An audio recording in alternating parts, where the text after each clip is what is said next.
guess what I got going with this baby here?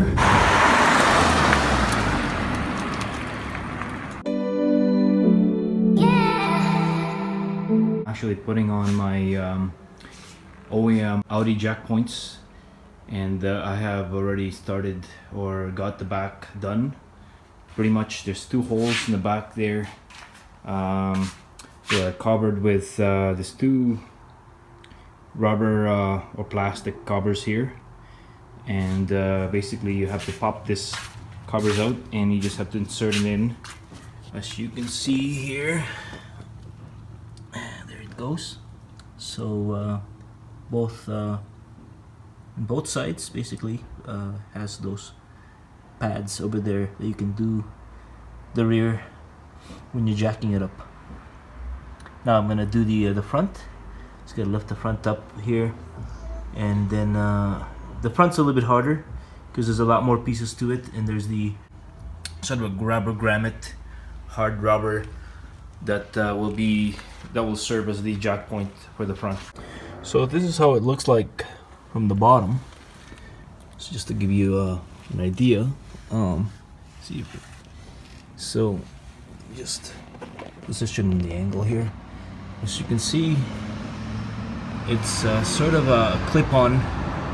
Once you get those covers off, there's 2 holes on both ends, one over here and one over on this side.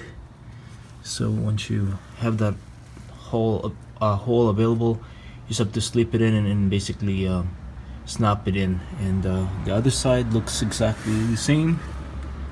As you can see, it's pretty much similar as the other side. And yeah,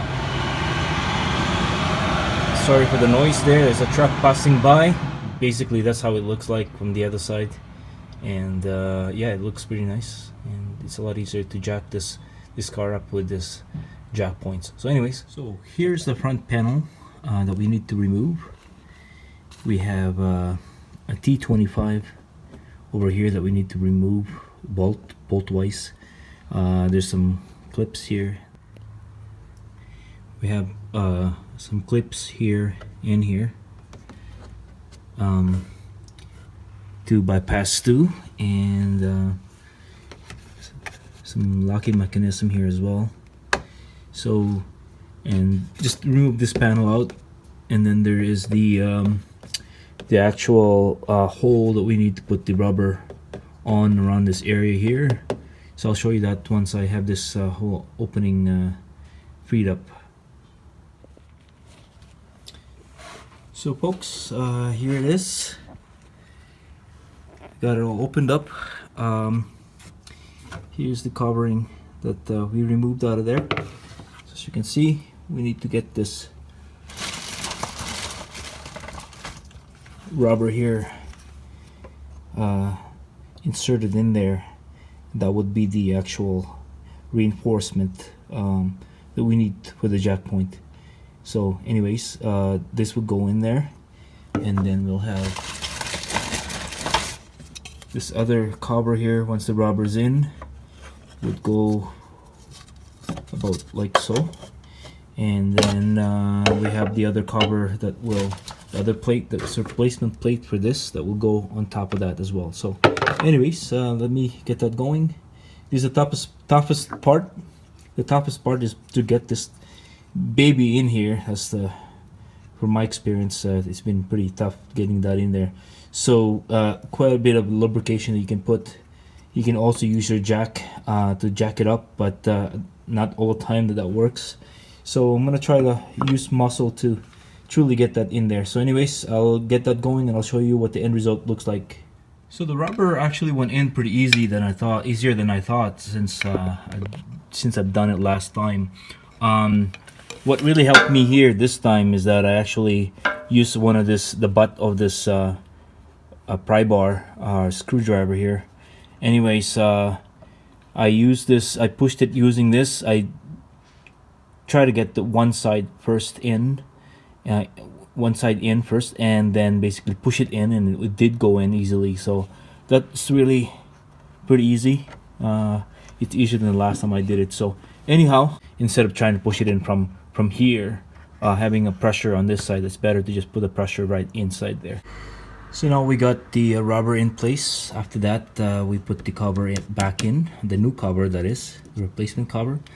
And now we have to insert this baby in here. What I'm gonna try is to do this. I'm gonna try and jack it up and force it in there and see how that's gonna go. So let's see how that goes. Alright, so as you can see here, I got the jack in place. Let's see if I can jack it in there to force this baby into the rubber. Yeah, I felt it go in, so it should be good, and it should be all good in there. As you can see, it's seated nicely. So I'm gonna drop this jack down. Alright. As you can see, it's all done. Jack point's all done. Nicely sitting nicely there, and now I should be able to use that as my jack point for the front. As you can see, here's the actual solid section of the body of the car that uses to jack the car usually, and now all you do is jack this side, and you can then put your stands in here, so that way you don't have to worry about not being able to put your stands while you're jacking the car. So folks, I just secured the torque screw in place, and that's pretty much it. It's all done. I'm gonna do the other side, and no need to show you the whole thing because it's pretty much the same process. It's just in one side. So anyways, that's basically it. It's all done, folks. That concludes the jack point installation for this Golf R, and now I'm pretty much ready to be able to get this jacked up easily every time I need to go underneath this car. So anyways, thank you again for watching. Please subscribe and like the videos that I've been putting out. Again, until next time, thank you so much.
Sir.